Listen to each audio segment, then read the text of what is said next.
Rasa nyaman dibutuhkan manusia dalam berinteraksi dan melanjutkan kehidupannya.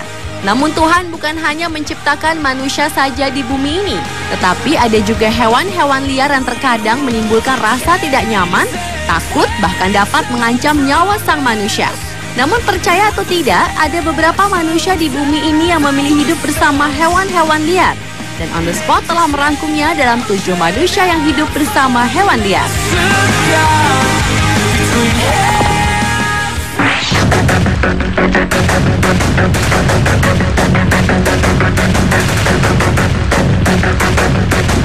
Sean Ellis adalah seorang peneliti serigala dengan cara yang unik bahkan menimbulkan kontroversi di kalangannya.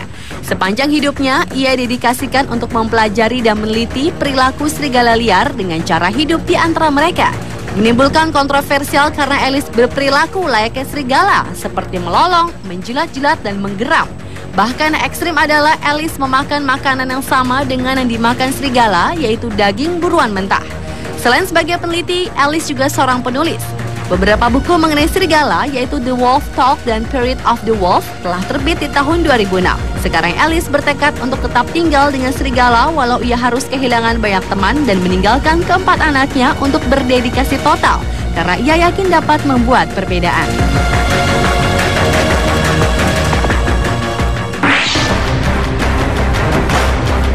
Untuk seorang Charlie van der Graaf, Alaska adalah tempat yang istimewa dan berbeda dari semua tempat yang ada di dunia ini.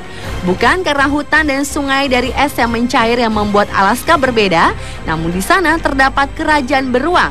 Kita dapat menemukan banyak beruang hitam dan beruang grizzly liar di sana. Saking liarnya, banyak kasus penyerangan terhadap manusia yang dilakukan beruang-beruang tersebut. Mereka adalah predator terbesar di planet ini berjalan, diam-diam bergerak, menerkam dan mencabik-cabik sesuatu yang mereka anggap mengancam. Namun hal itu tidak membuat Charlie takut. Sebaliknya, Charlie sangat mencintai beruang-beruang tersebut. Kisah cintanya dengan beruang berawal pada tahun 1985. Ketika seekor beruang muncul di halaman rumahnya dan beruang tersebut tiba-tiba memeluknya. Bukan pelukan terkaman, namun layaknya pelukan persahabatan. Sejak itulah ia tertarik dan jatuh cinta dengan beruang.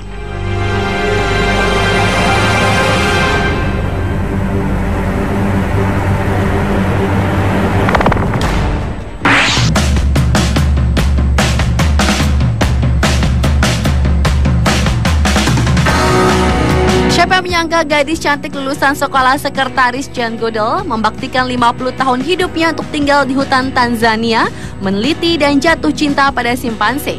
Pada tahun 1960-an itu juga ia mempublikasikan pada dunia internasional bahwa simpanse mendekati status bahaya karena penyempitan hutan, pemburuan, dan jual beli binatang oleh warga setempat.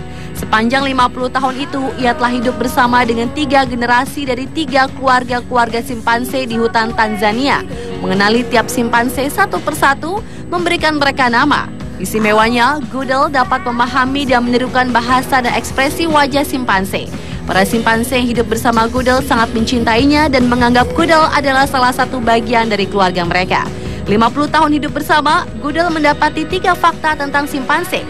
Bahwa simpanse bukanlah hewan vegetarian karena ia memakan daging juga, memiliki kecerdasan dalam menggunakan batang tanaman sebagai alat untuk mengambil rayap dari gundukan tanah, dan juga fakta tentang penggunaan perkakas seperti batu dan kayu oleh simpanse yang hampir mendekati cara penggunaan yang dilakukan manusia.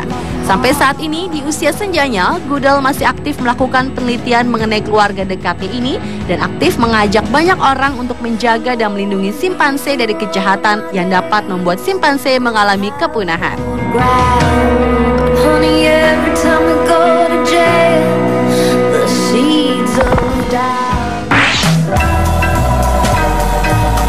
Kanchanaburi Temple atau lebih dikenal dengan Tiger Temple bukanlah kuil biasa.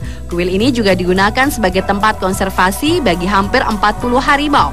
Harimau-harimau di tempat ini dirawat dengan baik oleh para biksu dan relawan dari berbagai negara, mulai dari harimau ini lahir hingga besar. Sejak kecil mereka diberi makan daging matang.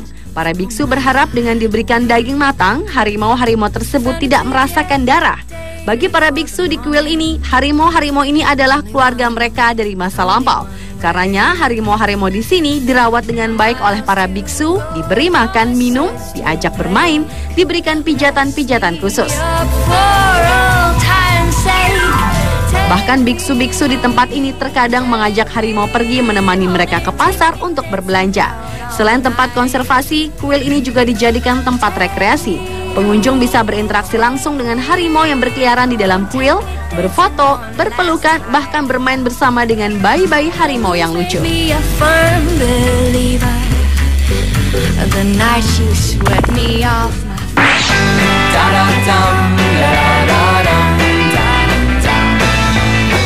Orang-utan kehilangan 80% habitatnya dalam 20 tahun belakangan ini adalah Willy Smith, seorang peneliti asal Belanda yang berinisiatif untuk mendirikan The Borneo Orang-Utan Survival Foundation atau organisasi yang melindungi orang-utan dari kepunahan.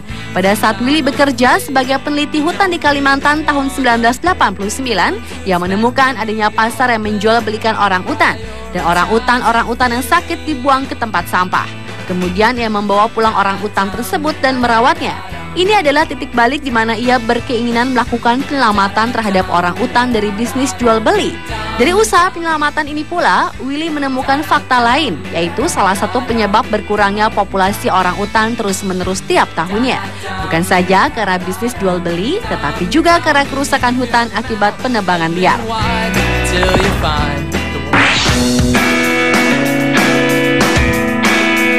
Meski mengawali karirnya dalam dunia akting sewaktu kecil, namun pria Inggris kelahiran Kenya ini pada akhirnya jatuh cinta pada dunia fauna, terutama pada keluarga kucing besar seperti harimau, leopard, cheetah, dan singa. Simon King adalah orang yang memiliki bakat besar dalam pembuatan film dokumenter. Selama 30 tahun terakhir, dia telah bekerja di seluruh dunia sebagai sutradara dan produser, namun ia lebih terkenal sebagai seorang juru kamera dan presenter pada banyak program satwa liar. Simon mencintai kehidupan liar Afrika dan sebagian besar hidupnya dihabiskan di padang-padang Afrika untuk hobinya mendokumentasikan kehidupan kucing besar di sana. Program televisi terkenalnya adalah Big Cat Diary, yaitu sebuah acara yang menyajikan kehidupan sehari-hari keluarga kucing-kucing besar di Afrika. Dalam program ini, kucing-kucing tersebut diberikan nama layaknya sebuah acara drama, namun lakonnya dimainkan oleh para kucing besar ini. Tujuan pemberian nama dalam program ini untuk menciptakan empati dan karakter pada kepala penonton. Meski populer, namun acara ini dianggap sebagian orang sangat menyepelekan keaslian kehidupan alam liar.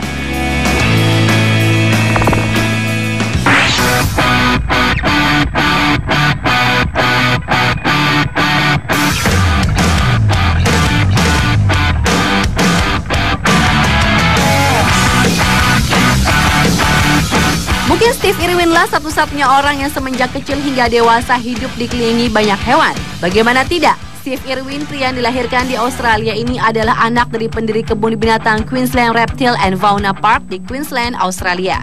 Steve ingin menularkan rasa cintanya terhadap hewan apapun kepada banyak orang dengan membuat serial televisi tentang hewan. Yayasan Konservasi Steve Irwin, Badan Penyelamatan Buaya Internasional, Animal Planet Consortium, Kandang Burung Buatan Hutan Tropis, kuil harimau, dan juga berniat membuka sebuah kebun binatang Australia di Amerika dan kemungkinan di beberapa tempat lainnya di seluruh dunia. Tetapi sayang, ia tewas secara tragis pada 4 September 2006 ketika seekor ikan pari menusuk dada dan jantungnya ketika sedang melaksanakan syuting. Kecintaan Steve pada hewan itu pun sekarang menurun pada kedua anaknya, yaitu Robert Clarence dan Bindi Sue Irwin, yang sejak kecil diajarkan untuk mencintai dan hidup harmonis dengan dunia hewan.